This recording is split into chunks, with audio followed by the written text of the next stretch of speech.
এই যে ফ্যাসিস্ট যে দোসররা তারা এখনো প্রকাশ্যে দিবালোকে তারা এখন ঘুরে বেড়াচ্ছে।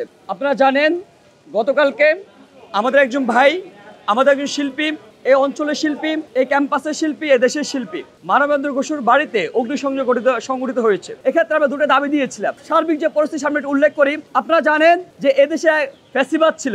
এই যে ফ্যাসিস্ট যে দোসররা তারা এখনো প্রকাশ্যে দিবালোকে তারা এখন ঘুরে বেড়াচ্ছে। আমরা দেখেছি আমাদের বুঝজ্ঞান হওয়ার পর থেকে যে বিগত এক যুগের বেশি সময় ধরে এদেশে ফ্যাসিস্টের দোসররা কতটা আগ্রাসী, কতটা বিধ্বংসী রূপ ধারণ করতে পারে আমরা দেখেছি। তারা এখন 24শে গণঅভ্যুত্থানের পরেও তারা সেই আগ্রাসী কর্মকাণ্ড, তারা সেই বিধ্বংসী কর্মকাণ্ড, 13 সালে 14 সালে যে অগ্নিসংযোগ, অগ্নি সন্ত্রাসী কর্মকাণ্ড তারা এখন সেটা চালিয়ে যাচ্ছে। আমি যে 24শে গণঅভ্যুত্থান, সেই গণঅভ্যুত্থান পরবর্তী যে বাংলাদেশ, সেই বাংলাদেশে আমরা স্বপ্ন দেখেছিলাম যে আমরা বাক স্বাধীনতা ফিরে পাবো, আমার স্বাধীনভাবে আমি আমার কর্মকাণ্ড সংগঠিত করতে পারবো, আমি আমার কথা বলতে পারবো। কিন্তু আমি দেখেছি কি যে 24শে গণঅভ্যুত্থানের পরেও আমাদের শিল্পীদের বাড়ি ঘরে হামলা করা হয়, শিল্পীদের উপর হামলা করা হয়, ছাত্রদের উপর হামলা করা হয়, জনতার উপর হামলা করা হয়। একটি স্বাধীন ক্যাম্পাস ঢাকা বিশ্ববিদ্যালয়ের ক্যাম্পাসে আমরা যখন আনন্দ শোভাযাত্রা করতে যাচ্ছি, সেখানে আমাদের যে মূল থিমের এলাকা ফ্যাসিস্টের যে মুখাকৃতি বানানো হয়েছে সেটাকে অগ্নিসংযোগ সেখানে দেওয়া হয়েছে।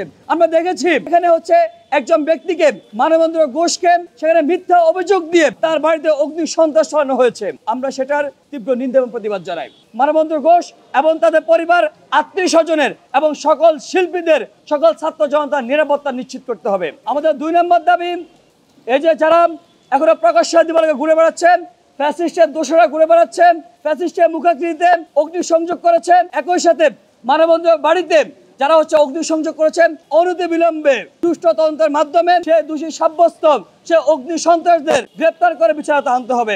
বাংলায় হবে না অগ্নি সন্ত্রাসের ঠিকানা, অগ্নি সন্ত্রাসের ঠিকানা এই বাংলায় হবে না।